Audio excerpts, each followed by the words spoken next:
So I was a normal 16-year-old adolescent boy in 1962, listening to John Fitzgerald Kennedy making a powerful declaration: we will put a man on the moon and bring him back alive in this decade.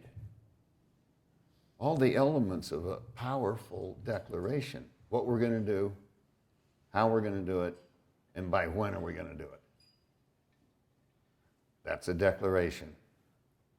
Declarations are way more powerful than your feelings. So I thought I would be an astronaut. That would be a sure way to get girls. And as you probably remember, some of you, that's the only thing 16-year-old boys think about. Maybe that and donuts.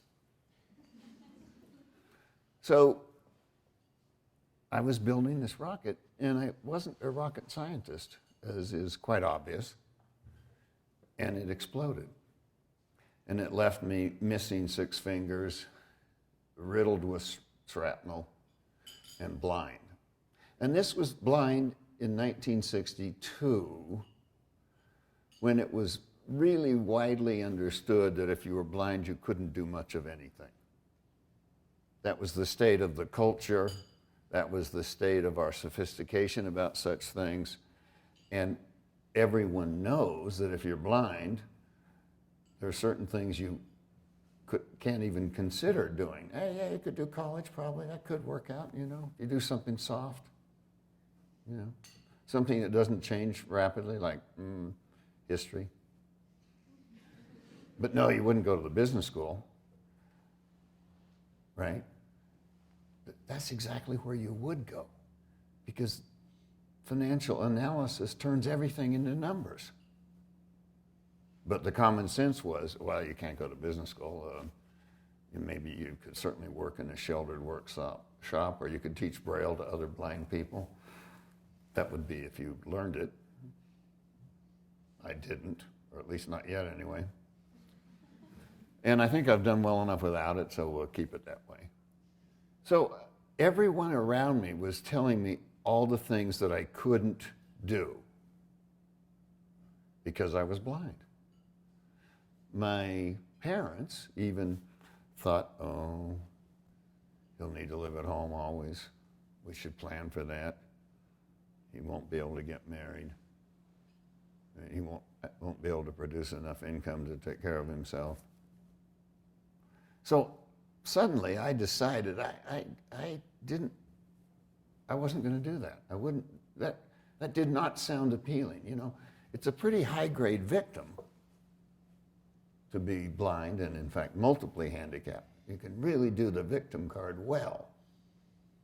But the rate of return for being a victim is so pathetic that I just said, no, I'm not going to do that. I'm going to live in the sighted world and do sighted things and be valued by sighted people.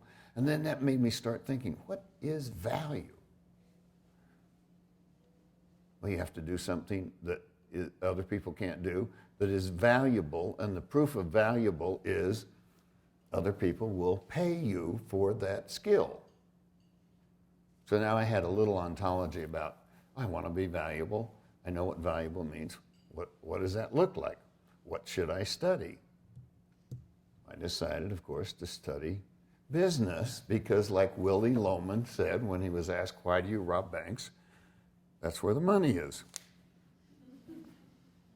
Right? I figured if I could develop a skill in business, people would value me and pay for that.